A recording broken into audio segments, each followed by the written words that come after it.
Hi po mga kananay, ito po ulit si Nanay Jingyo. Magluluto na naman po ako ng another recipe po. Ito po ang lulutuin ko ngayon po. Ito po yung malagkit na ube na mayroong toppings po na cheese. Sa kawali ko lang po ito lulutuin mga kananay. Ito po pala yung mga ingredients natin. Mayroon tayong 2.5 gata ng nyog na tasa po. Mayroon tayong 2.5 din po na bigas na hugas na po ito 3 bisis. Tapos mayroon tayong 1 dakot na asin. At saka yung ube flavor natin na condense at saka cheese. Sana panoorin niyo po ako sa gagawin ko po ngayon. Maraming salamat po.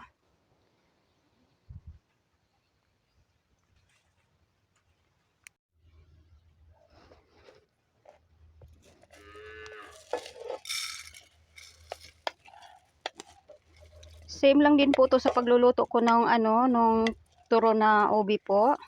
Ganito lang din po ang pagluluto ng bigas. Dito sa ko po. Bake na malagkit po. Na biko.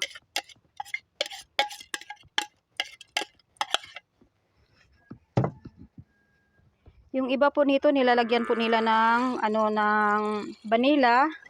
Ako po hindi po ako naglalagay ng vanilla dito kasi yung ube matapang na po yung amoy niya.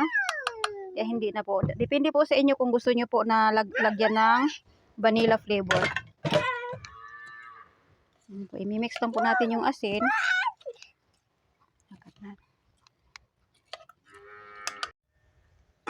Mga kananay, ingat lang po tayo sa pag ng apoy. Kasi pag kumukulo na talaga to, kailangan hinaan talaga para hindi po siya masusunog. Kasi pag yung malagkit na may gata tapos malakas yung apoy, yun talaga nasusunog siya na hindi pa naluluto. Kaya pag kumukulo na siya, hinaan na po yung apoy mga kananay.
left is right. Chasing stars and holding you. I can't see the end, but we'll see it through.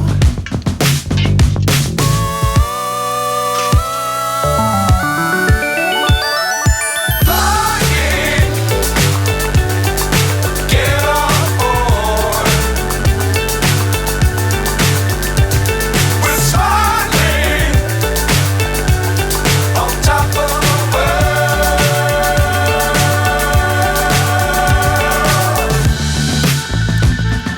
Dangerous times, don't fly too high. Be sure to keep the ground in sight. Fly forever if you keep it tight.